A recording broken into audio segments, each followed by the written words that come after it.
Here from Hall Payne Lawyers. How are you, Annette? Good, thanks, Pete. How are you? Terrific, terrific. Just read out this text or email before we go any further. Hello, Peter. I was out with a bloke and his wife some years ago, and when we split the bill, he took 20 cents out of the kitty as his dessert was 20 cents less than ours. Oh, dear. Oh, there's always one like that when you go out to dinner with a group of people, isn't there? It sure is. No wonder restaurants, it says, they're enjoying the program, thank you very much. No wonder restaurants say, clearly, one bill per table. I don't blame them, because there's nothing worse. Call now for Annette. She's a woman in demand, and she's here for the next 6 minutes or so. If you have a question about family law, call us now, 13 13 32. Do not leave it too late. We keep on saying that, and then, of course, at 2 o'clock, everybody rings. Okay, we do have a question for you first up. Doreen. Hello, Doreen. Hello. Yes, Doreen. It's hard to put it in a few words. It concerns two couples who've separated, one 12 months, the other 6 months. And when the house is sold with the 12-month couple, and they want to buy some land to build on, and they're wondering if they do that, can they put it in just one person's name? Because they're wondering if the other party could claim, the 6 month one that's only been separated 6 months, could they claim any of that Asset. asset? Do you understand that? Well, Yes. there's two... And also, and which is a big thing, the party on the 6 monthly one has ran up a big credit card, huge credit card bill, which he's paying off, and...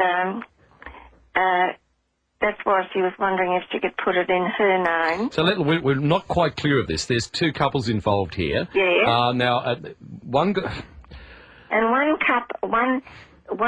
from each couple are old friends, and they formed a relationship again. Right. Right? I'm a little bit confused. Are you, Annette? Can you keep up this? I think the situation is there's a couple and they've bought this block of land. They're wondering if... No, they haven't bought it. They haven't bought it, okay. They're waiting. If the house is sold, they want to buy a piece of land, but they're wondering if they do, would the other party from the 6 months was only been separated 6 months and the settlement hasn't gone through there, would they be able to claim anything on that land? Well, possibly. Both parties would need to complete their property settlement to make sure that neither party could make a claim. So it would be unwise to do anything until both property settlements are completed.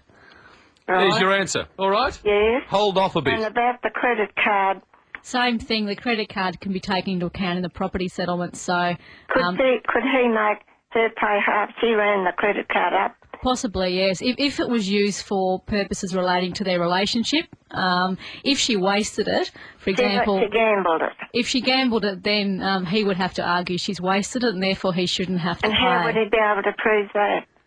Bank statements, I guess. If there's lots of cash withdrawals at ATMs near casinos, hotels, that type of thing, that's really the only way you can prove it, really. Yes.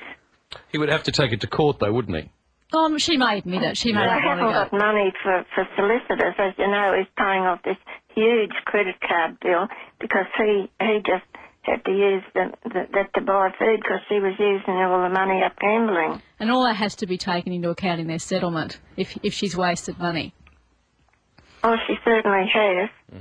Proving it's the hard part, so though. could she put, if their house is sold and they buy a piece of land, would it be better for my daughter to put it just in her name and not involve the other party?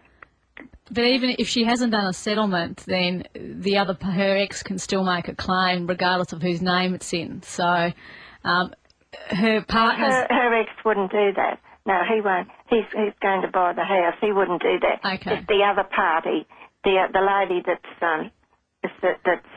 gambled. Yeah, well, definitely better than not to go into his name then.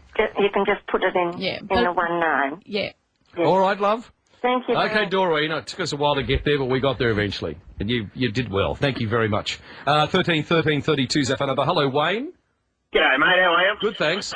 That's good. I've just got a quick query. I separated. I am divorced, actually. Divorce went through earlier this year. I've got the certificate. When I divorced. There was actually no settlement. We sold the house prior to the divorce happening. That was all split up, paid all the debts off. I took over the credit card debts.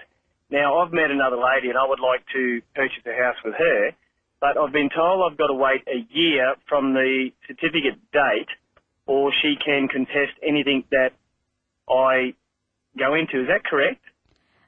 She has a year after your divorce to make a property claim against you in the court. After that, she would need the permission of the court to do so. So it certainly would be safe to wait for the 12 months. That said, though, if you did a pretty fair settlement when you did it informally, and well, it was reasonably fair. I mean, was there any money left? How much? No, there wasn't. No, the money that when we sold the house, we paid off a majority of debts, car loans, and a few other bits and pieces, and settled it all that way. And when we did finally separate, we were in a rental. So yeah, so there was really no money divided up between the two of you. There's none at all. Realistically, if she wanted to be ugly, she could go super and all the rest of it. Yeah, I was going to ask about super. Yeah, so no, I definitely would wait the 12 months. Mind you, that doesn't stop her still having a go. If she can convince a court, you should do a settlement. So, but there's not much you can do. If you want to move on, you kind of have to take the chance.